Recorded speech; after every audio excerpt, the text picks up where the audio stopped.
bunny, gotcha. I scared you with my bony hands because it's welcome to spooky. I'm not really a skeleton. This is actually me, Joe, but I'm wearing a glove. Secretly, there's another skeleton underneath. I actually get to do my very own real welcome to. So, in the spirit of the season, I'm doing it about horror. Horror movies, horror games, horror houses. If Newgrounds horror flash games have taught me anything, it's that jump scares are the scariest kind of scares. So I decided that the absolute scariest monster that we could use in our hypothetical examples today is a bunny rabbit. First one is the slasher movie. So you've got your slasher. These are usually catch-up horror movies, so let's put a little catch-up on them. In a slasher movie, there's 5 types of characters. The first one is the protagonist. The second type of character is the jock. He's built and beat me up in high school. Most screenwriters were also beat up in high school, and they use movies like this to sort of even the odds with them and the jock by vicariously murdering them. The third type of character is the other girl, who's usually on the more frisky side. She'll probably die after having sex in a bathroom. The fourth type of character is the comic relief. The fifth type of character is the minority. Alright, so usually it goes like, the first jock walks in and he's like, "Hey babe, let's go into my Winnebago and have some fun times." She's like, "You mean like Jenga?" He's like, "Yeah." Wait, no. The bunny man has secretly been hiding in the back seat, patiently waiting because he thought it was a taxi, but it wasn't. And he's a little frustrated because his taxi's not going anywhere, and now he's late for his appointment. So let's say he gets stabbed through the heart. Let's say she gets beheaded. This guy's probably dead too. The comic relief character's probably gonna be the only one left. I'm just gonna be like, "Hey guys, I'm gonna go get my beagle puss out of my Winnebago." And then the rabbit man will probably shoot him through the head with an arrow, and then put one of those comedy arrow headbands around it so it looks like he's alive, but he's not. And so at this point, these two are in the final area. So she shoots him 45 times in the chest. I'm glad that's over. And she'll shed a tear for her fallen friends. And it's at this point that the dead guy rises up because he goes, "You know, now that I think about it, I never made that appointment. Oh no." Hey, what's your biggest fear? My biggest fear is styrofoam cups because they never degrade. So what if like a ghost was possessing a styrofoam cup? You would never be able to defeat him. What's your biggest fear? Yeah, when I was little, I had a bunk bed and a sister, and then one of those things went away. So I was laying in my bunk bed alone on the bottom bunk, and I had this reoccurring fear that I'd open my eyes and a man with a big old grin would look down at me. How do you get there? Why is he smiling? What do you know, man? I'm drawing the scariest thing in any horror movie. A harmless branch. If you're gonna run anywhere, you're gonna fall over. This thing's a death trap. Cars also never work. Another thing you gotta watch out for in horror movies is the skeptical significant other. She's like, "Hey honey, I saw a pot move and no one was there." It's like, "Ha, must have been the wind." "Honey, no, you don't understand. One of the horses in our barn was eaten and there was a note in blood that said, 'I am the chupacabra and I ate your horse.' Ha, 'tis but a prank, a harmless weather balloon gone astray."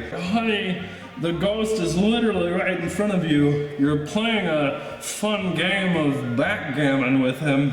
No, I still don't believe you. Clearly we have a healthy relationship. You should divorce me. And that's when the ghost kills him, and he appears and says, "I've been waiting for those words. I got you a box of enchanted chocolate." Oh, ghost. Yeah, I know, I hadn't realized it until now, but you've been the only one who's been there for me. Why was I with this man who didn't believe me when I said I was in trouble? You know who was there every time you said you were in trouble? Me. And they'll realize and they'll both blush. And their eyes will meet across the room and they'll walk over to each other and embrace. And she'll say, "What are we doing?" And he'll say, "Exactly what we've wanted to do." And then they'll just make out and fall to the floor. And then the camera pans up to the window outside for a discretion shot where you hear their ghostly boos and moans of pleasure. And it cuts to the husband whose head has been decapitated, and he looks at the camera and goes, "Well, I guess that's just life." And then there's a laugh track, and it cuts to credits. And I'm the writer, and I'm famous. Hey, what are you most afraid of? I'm afraid that one day I'm gonna wake up in the past. I'm gonna have to redo everything I've done in the last 6 years. Do you know how hard it was to get this janitorial position at Chuck E. Cheese? I don't think I can score this again. What's your biggest fear? My biggest fear is commitment. Another form of cinematography that's recently become very popular is the found footage, and they have to shake the camera a lot because nothing's scarier than bad cinematography. Was there anything? I heard a noise. I'm really afraid. Oh, you got. Oh no! I think I saw it. And don't forget everyone's favorite subgenre, Christmas horror, with such classics as Black Christmas and The Grinch. So in these movies, it's usually Santa Claus eats children, or oh, my Christmas tree's a monster, oh, my dad never shows up on Christmas even when he says he will. What's your biggest fear? My biggest fear is that one day I'll wake up on a TV show, and I'll be inside of a Muppety mascot costume, and I'll play along with it because we're already filming and I don't want to ruin it. And then I realize people like the Muppet me more than the real me, and I'll just decide to live the lie. What's the worst nightmare you ever had? This one time, I had a nightmare that I lived in a bayou, and I saw outside the window something purple flash by, and then I realized it was a giant 6-foot-tall naked Count Von Count from Sesame Street. He didn't have any genitals or anything, but he was naked. A lot of my fears are Muppet-based, I'm realizing. Unlike movies where you watch things and slowly understand why things are being spooky, horror games are different. The best way to convey the plot and secrets in a horror game to your audience is through use of nothing but long pieces of text and diaries found all around the mansion or castle or graveyard. Here, I'll give you an example. May 1987, the 40th of spring.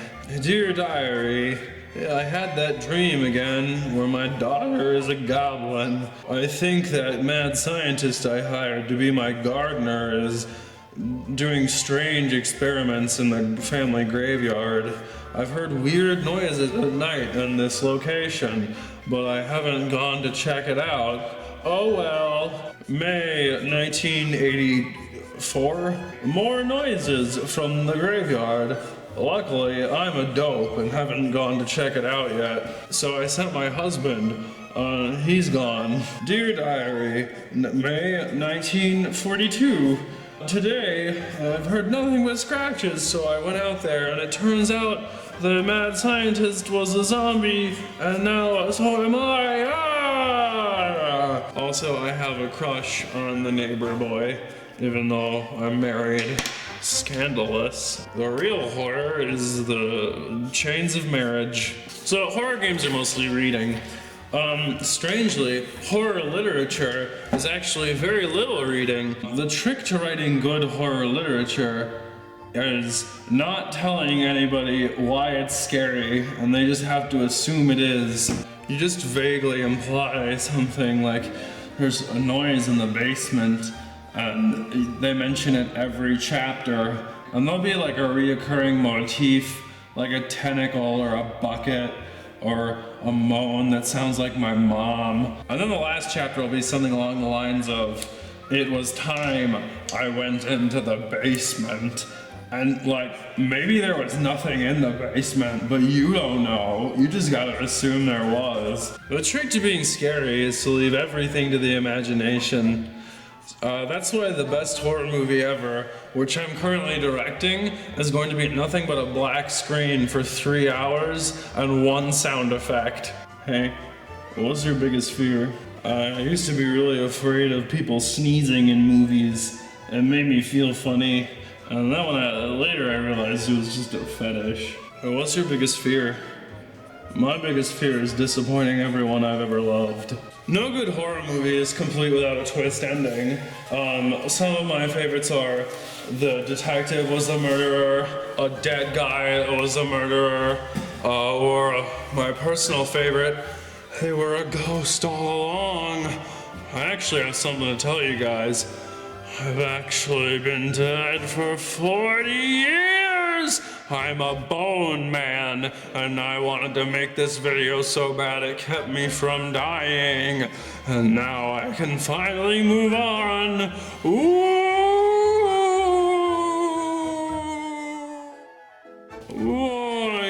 Actually, I should probably clean this up before I go. I see you, everybody. What's your biggest fear? There's an episode of Magic School Bus where they go into a haunted house and there's a noise that keeps coming up from the basement that they're trying to find. And it goes, and that noise kind of scared me a lot. And I got down to the basement and it's just like a piano. It's like, what piano sounds like that? How are you supposed to teach children about music when that's your base knowledge? You're a hack, Magic School Bus, and everyone knows it.